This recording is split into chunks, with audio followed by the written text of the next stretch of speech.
Hello, it's Randi Rhodes. Here's a clip from our show, and go to randyrhodes.com for the whole thing and a podcast. Buy a stinking podcast. Mary had a little man.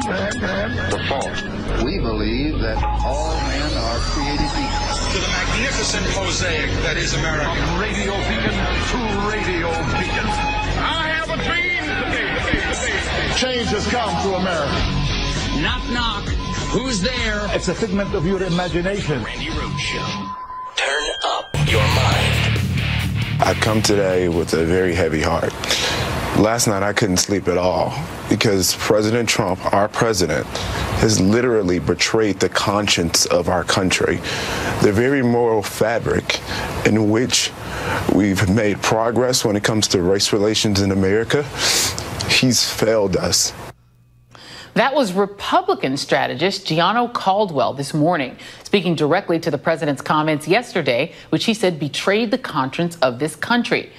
A far stronger response than the top two Republicans in Congress. Knowing that he and Bannon were on the same team, did you vote for Donald Trump? Pardon me? Did you vote for Donald Trump? Did you vote for Donald Trump? We can crush the Democrats. We know that he made Breitbart the home of the alt-right. Knowing that he and Bannon were on the same team, did you vote for Donald Trump?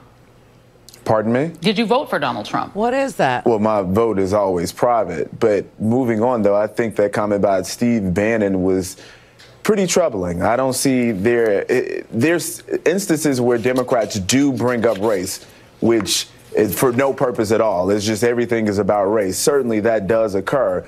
But in this scenario, this is rightly put. This is about race. This is about a president who doesn't understand race relations in this country. This is about a president who said that there were some good people among Nazis and white supremacists. So when I hear that, I wonder, President Trump, who are these good people you're referring to? Because certainly good people don't pile around with white supremacists and Nazis. And if there are some folks that just want to hang around, then obviously they're racist people. So this situation, I think, is very different than some others that I've seen over the years. I'll throw it over to you, Fernand, because you've been pretty tough on Republicans who are not naming Donald Trump by name, Paul Ryan, Mitch McConnell. You've been tough on Marco Rubio, who still stands with the president. Do you think that Republican condemnation of bigotry is enough? Not nearly enough, Joy. And if we can be honest with what happened yesterday, outside of the international shame and condemnation that Donald Trump brought to our nation, the shaming of our people and our country, what Donald Trump did yesterday was kill the Republican Party. Whatever was left of any moral authority that the Republican Party had in the denouncing of this type of hate, Donald Trump killed it. And what exists today, 24 hours later, is not the Republican Party, it's the Republic Klan, the Republic Klan Party. Welcome to the show in real life, Fernand Amandi. Fernand, you need a vowel movement. It's very hard to say your name. Welcome. I'm so glad you're here. Goddess, it's good to be here. Now, you've been listening to me since high school? Should I say it? Yeah. Oh, that's me. See, that's my email. Junior year in high school. It was back in the days when South Florida had the best talk radio in the country, bar none. It was Uncle Neil and then the Goddess.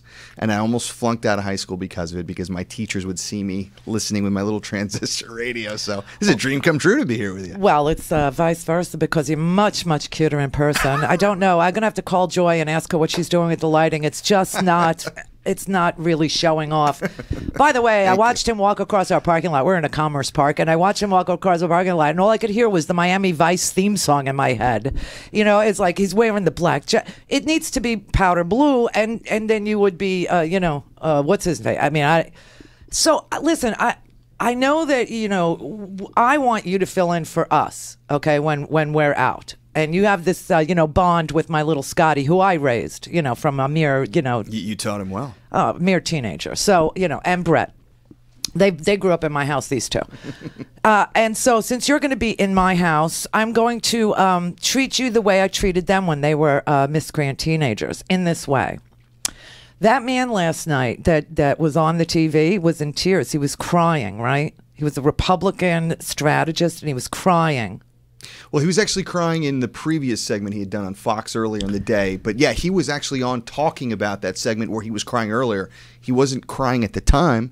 I would have been a little bit more gentle. But what really threw me for a loop, Randy, as you heard in his comments, is after being brought to tears because of what the president, those heinous comments, where he backtracked on his defense of neo-Nazis, which is still an unbelievable thing to say.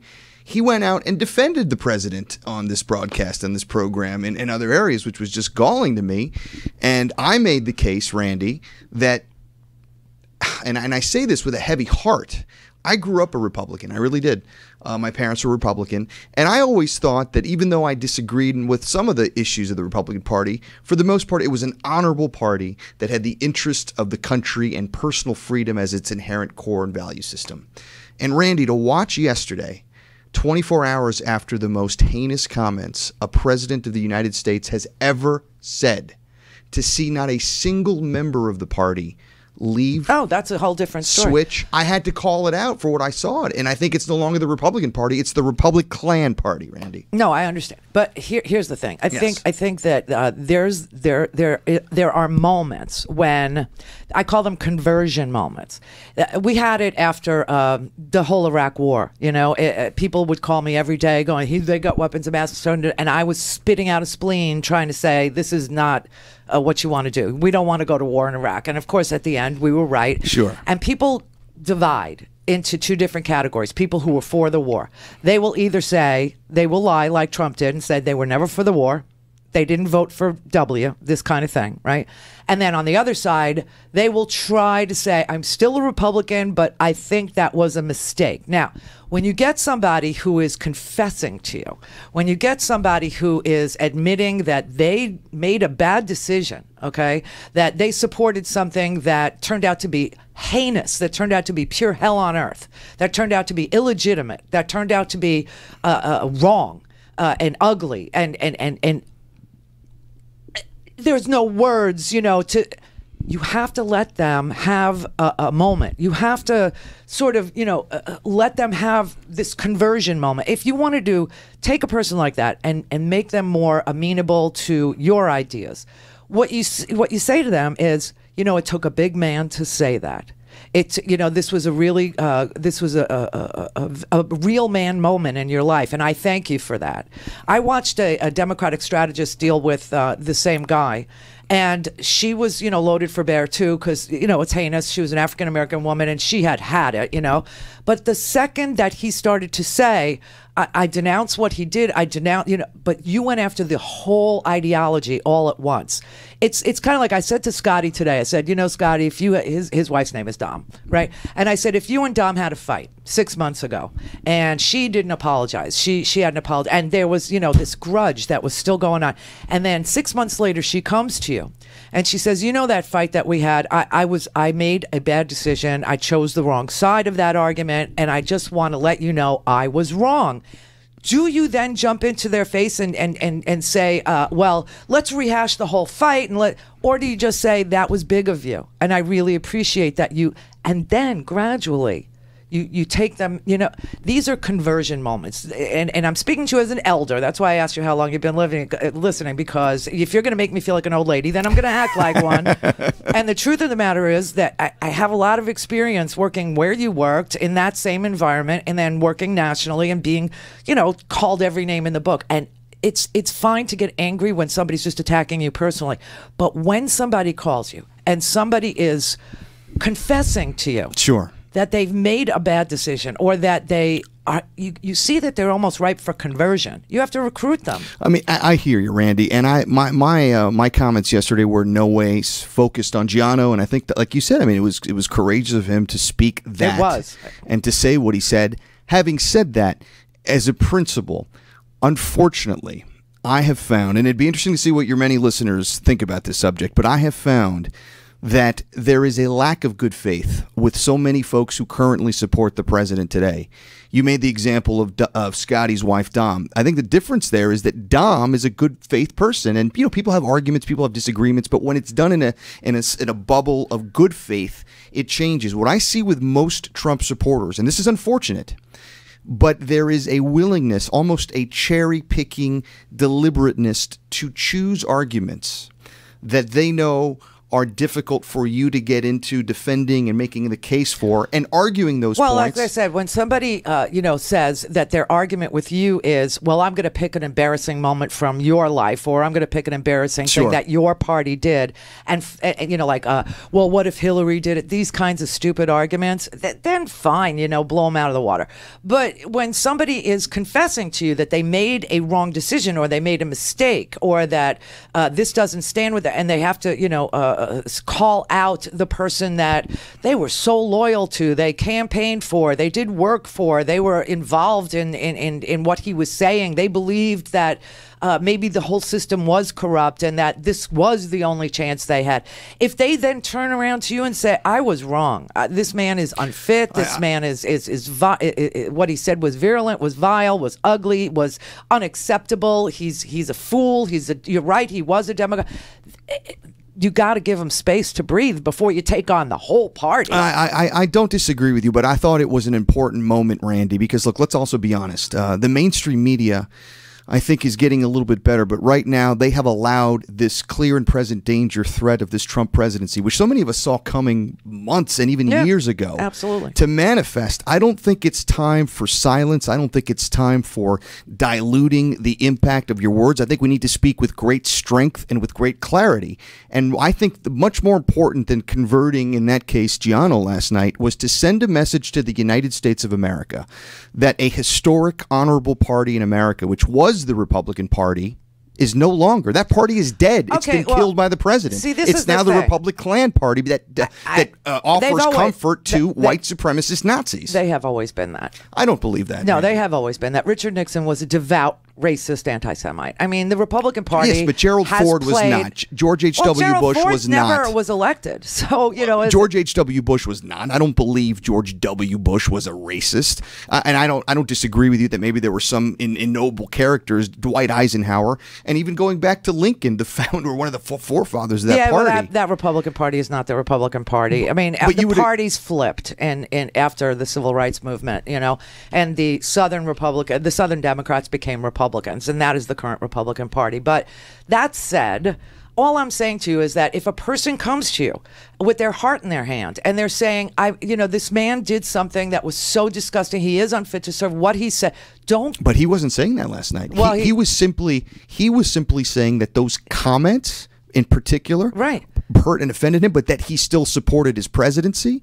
He was still backing him, and he was still a Republican that was happy to be in the party. No, he didn't say he was backing him. He said that he was still backing the Republican Party because he came from the South Side of Chicago, and he had seen racial politics, and he wanted to be a change agent. Critical of Trump in moments, but he wasn't rescinding his support, which is what made Joy and I so aghast at those comments. That's because you went after him instead of accepting his door opening. I mean, it was just a little opening of a door into his mind, and we could have presented ourselves as somebody to look up to instead of somebody who is going to slap you across the face the second you admit that you voted for a racist. I mean, it's great advice what you're saying, but Randy, I will say I really was not directing my comments towards him. It was more of a statement on what I found to be an unacceptable posture by this Republican Party that controls all of the branches, by the way, of our government. They have always been like this, Armand. I don't know exactly, what went on in your house and what the argument was for Republicanism, but the idea that they play racial politics is, they're vote suppressors, they're gerrymanderers.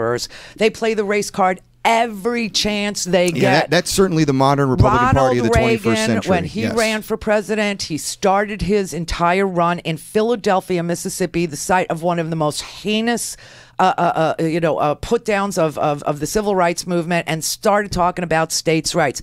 They have always dog whistled to white people. This is just so much more overt. You almost have to applaud the honesty of this moron, for just saying, I see no difference between anti-Semites, white racists, Nazis, and the people, the nice people that, were there.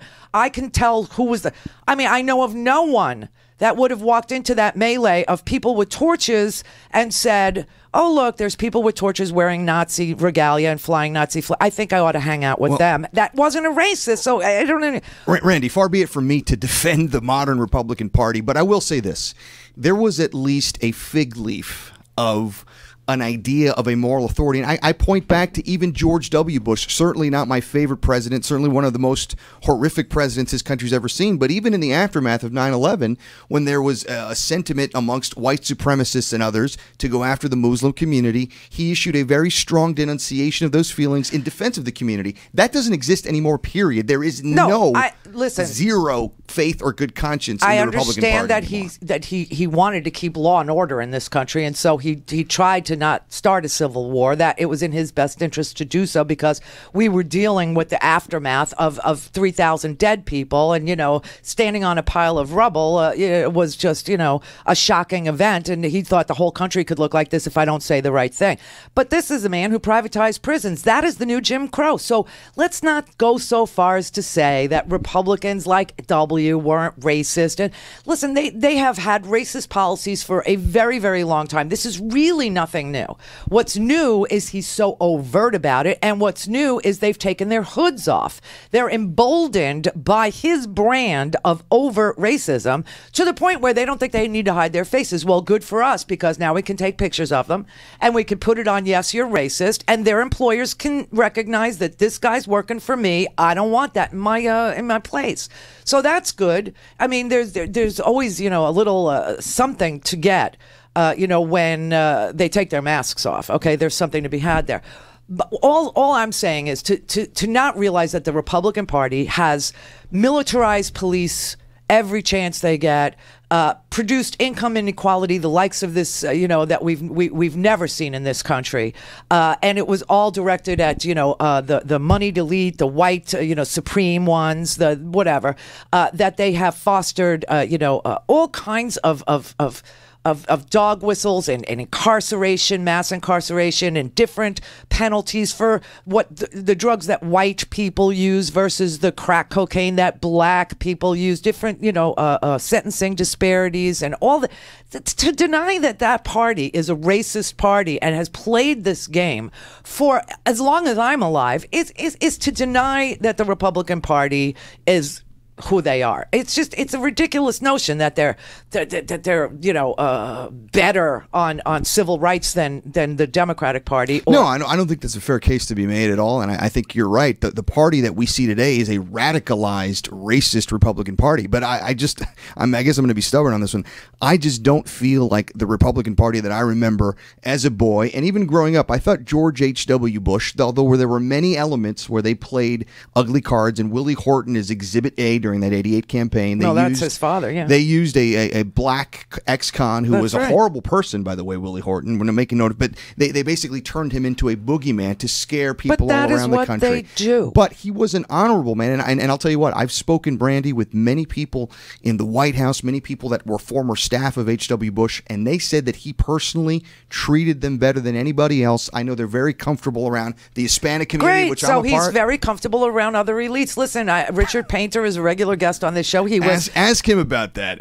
No, I mean, but honest to God, this mass incarceration, the privatization of prisons, Jeb Bush did stand your ground. It was the first stand your ground law ever in America, and it was done here in Florida. They don't have clean hands. I'm sorry. What the difference here is that we have a bumbling idiot who is an embarrassment to us on the world stage, an embarrassment to us. Look, and what he has, the only thing he can fall back on are these white supremacists, and that's why he doubles down on it. This is his base. Yeah, that's what we're seeing today, certainly with his tweets today. And so he obviously is not willing to let these people go, and I'm going to explain to you exactly why. These are the buffers. When Mueller gets done with his investigation and Donald Trump gets, you can't, I'm not sure the jury's still out on whether you can indict a president, okay? I'm not sure if impeachment, this is an unsettled question. We have not had this problem before, so we don't know the answer.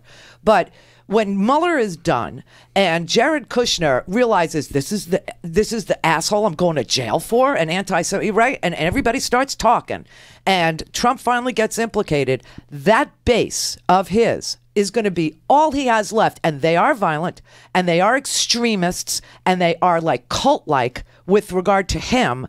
they will cause violence in this country. They will make him into a martyr. They will. And that is why he keeps them, foaming at the mouth. But when you have a guy who obviously felt that the best thing for his life to be a change agent is to insert himself into the Republican Party and change it from within. And now he realizes that the change that he brought is so overtly racist that he denounces it. You know, you got to kind of give him a moment. You got to. Well, let's do this. I have an idea. Why don't we bring Jono on the program and we'll do a redo? I would love to. How about we do that? Maybe we can get Scotty to help make that happen, and we can give him an opportunity. But here's what I predict. I predict he is not going to back off on his position, and he's going to have that little, moment with Trump on this indefensible racial issue, and then you're going to see him retreat right back because, unfortunately, to Trump and to the Republican Party. No, he will retreat to the Republican Party. This unfortunately, is the point. there are just some people you're never going to get. No, the point is that you can't take on the whole ideology. You got to just pick a moment and say it took a real man to say that. You know what I mean? You have to give him an attaboy. That's how you bring people into the fold. You have to make them feel welcome. You have to let them know that if they do admit their wrongheadedness, if they do admit and they genuflect in front of you there, I mean, literally, he was prostrate, right? So if you do admit that with tears coming out of your eyes, you give him an attaboy. We've seen that coddling, Randy, of every Republican elected official in the Trump era. He wasn't whether it's going Marco after, Rubio or Paul Ryan, every time something happens. You were making it too broad. You should have, like the idea that listen, I've been, in my day, I used to have to debate the likes of Ben Ferguson and, I mean, you name it, Hugh Hewitt, who was really rabid back then. He's moderated himself a lot. And I mean, I used to have to debate all of them, and some of them are, nauseatingly lying to your face. Okay. And that Ben Ferguson is a liar. Ben Ferguson is a wimp. If you call him out, like I asked him, why don't you go to war? He was 24 years old when I debated him the first time, and it was all about the Iraq War. And I said to him, well, you're 24 years. I said he was 22. So I said, you're 22 years old. When I was 22, I was in the military. Why don't you go and fight this war? And he said something like, oh, just because I like, Baskin and Robbins doesn't mean I have to put on their uniform or something like this. And I just started screaming. I lost it. I said, then you go, because a lot of people were going to go and risk their lives and sacrifice their limbs and do all this. And he was just a warmonger. And he still is. He's just a liar. And that's a clear-cut case. But I have had moments with Republicans, who especially Michael Smerconish. Michael Smerconish and I used to go head-to-head. We used to argue. But Michael was a fair guy. And if Michael said something that I could agree with, if there was any place that we could find that we would agree, we would try to do that.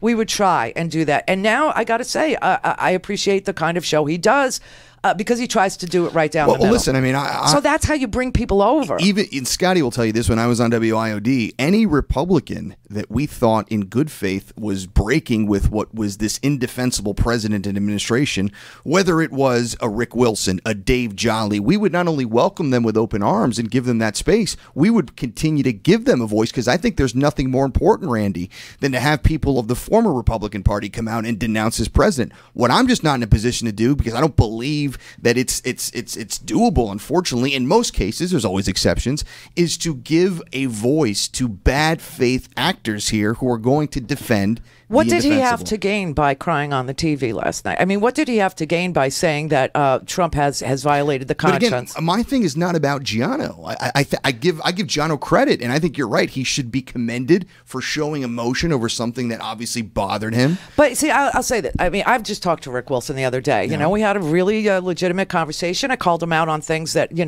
he claims, free market, whatever. I was like, please, they're shareholders.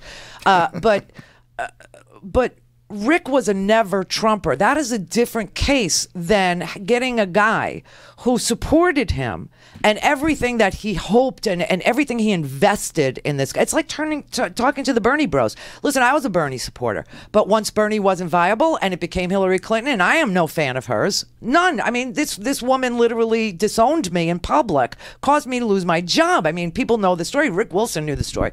But not to relive it, I kept saying to my audience that we're Bernie bros, that we're like, I will not vote, I will not this, I will that. We only get two choices because of the Electoral College, which is really the problem. At the root of everything that plagues us, it is the Electoral College, because you only get two choices in a country of 350 million diverse opinions, right? You get two lousy choices. So I kept saying to them, one is a fascist and one isn't. Just go vote. People refused. This is how we got here. Okay, you try as hard as you can to find the lesser of two evils. This guy obviously still loves the Republican Party. He feels being inside it is a better place for him because he could be an agent of change as an African-American kid from the south side of Chicago. Well, then let's talk about that, but Randy. He was on the TV. Okay, but let's talk about that because here's an African-American man, and I'll even grant you he's a good faith Republican. The precious few that are left, and I hope that there are still more of them out there, but let's grant you what happened. He watched his party yesterday, where the titular head of his party, who also happens to be the President of the United States, endorsed and gave aid and comfort to Nazis and white supremacists. And at the same time, Randy, at the same time, not a single leader or elected member of that party denounced the president by name. Yeah, they did. Left the party. They did. No, nobody's left the party yet. But they resigned in protest. Nobody's resigned in protest. In other words, sanctifying. But the Joint Chiefs came words. out. Lindsey Graham came out. Ted Cruz, who listen, Ted Cruz is a wimp because you can insult Ted Cruz. You know what they did? They talked, Randy. Where are the actions? I'm sick of talk. Well, I'm sick but you of say that they with didn't talk. come out, and they did. They did come out. There were only 15 of them. I mean, I have a list of the ones that did. You had the guy from Colorado, Corey, whatever his name. You did have some, and so that's what I'm saying. No, but they condemned what the president. They didn't condemn the president. The person responsible here is the president of the United Fernand. States. And when He's you the see that, hate-monger. what I'm saying is, if a door opens, and you see, if you're in a dark room, and you're fighting, and then the door opens and a crack of light comes in, that crack of light could be the thing that actually saves you from not being able to exit this horrible torture chamber you're in. Just that crack of light. So if the guy the senator from Colorado, if Lindsey Graham, okay, listen, no fan. If John McCain, if Ted Cruz, God, I can't stand that guy. Okay, Marco Rubio, also an opportunist. But if they crack open the door. They've done it 1,000 times. They're the boys who cried wolf. And I'll say this. If I had the power last night, little old me, on a 30-second television segment to get you're missing Giano, the point. by granting him the point that you said, giving him the attaboy, which would have had him leave the Republican Party, then I will say mea culpa, and I'll give him another opportunity. But that ain't happening. Okay. Shawanda in Dayton, Ohio. Hi, Randy. I'm disagreeing with your guest right now. In 1964, that was the main reason why the Republican Party switched. It was because of racism, supporting the Klan, supporting the neo-Nazis. I disagree with him because if you are a true American and that you will not put up with the stupidity what 45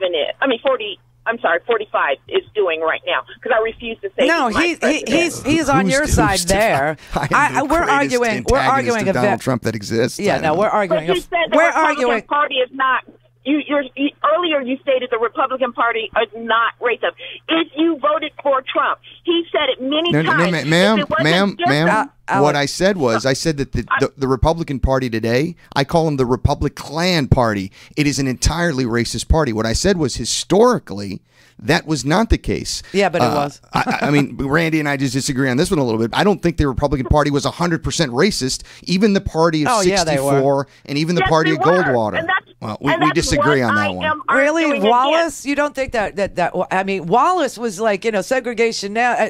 Jeff Sessions and his era. I mean, these people are racist. The Republican Party is racist. They have always been. That's just intellectually dishonest, in my opinion. To say every Republican office holder is a racist. The party's position on race has been to devise newer, more modern versions of Jim Crow. That is what the Republican Party does. And if you look at what Trump has and ran on, was division, was racism. Yeah, he ran. I mean, but Fernand's not a Trump supporter. Not in any way, shape, or form. I disagree with him saying that the Republican Party is not a racist party. That is what I'm disagreeing I with get you. I mean, we disagree. I think the Republican Party in 2017 is a racist party. And what we've seen in the 21st century, for sure. Not always. I just disagree with that. You know what? As soon as the Democrats became the Dixiecrats and the South became the Republicans, you know, Dixiecrats equal Republicans, and the parties flipped, literally flipped. From that moment on, the Republican Party has been a racist party, looking for new and better ways to dilute the black vote, to incarcerate young blacks, to break up black families. It's a different form of slavery, but they still had the same goal, and that was to just dilute African American families. That's kind of. They could no longer say slavery. So the Jim Crow was the new form of slavery, and what Trump and his cronies are doing is another one, because they're slowly turning back. You see, the difference between Trump's brand of racism and the kind of covert brand of racism that says 19-year-old black boys can't get out of the draft. You guys are going to Vietnam. But if you're a white kid, you can get a deferment. If you go, you know, your parents pay for college. And then, of course, the mass incarceration in the 80s with Ronald Reagan and the crack and powder cocaine things. And now, you know, the welfare queen and the whole thing, the Willie Horton. Right. In Philadelphia, Mississippi. And it's not just the African American. The states' rights talk. It's all code. It's all code. Right. I mean, I agree with you. I know, but Fernand, I think Fernand and I were arguing a much finer point. A much finer point. A much, much finer point. I played that clip of him last night because I was yearning for a little compassion for a guy who admitted that Trump had shocked the conscience of America as a Trump supporter. That guy, that Gianno Caldwell, that Fernand was on Joy Reid with last night, he's a Trump supporter, and he said that Trump had shocked his conscience and he was actually weeping. He went on Fox News and denounced Trump's racism. And the only fine point I'm arguing with Fernand, who, you know, is going to be my fill, and that's how much I love him, and that's how much I trust him, is that Gianno should have had a little bit of an attaboy, just for the little tiny baby step he took. Hey, Gianno, if you're listening, attaboy. Oh, see, that's good. All right, let's take a break. We'll come back. Fernand's going to stay. He wants to, you know, feel comfortable with you. Go to RandiRhodes.com for the whole thing and a podcast. Buy a stinking podcast.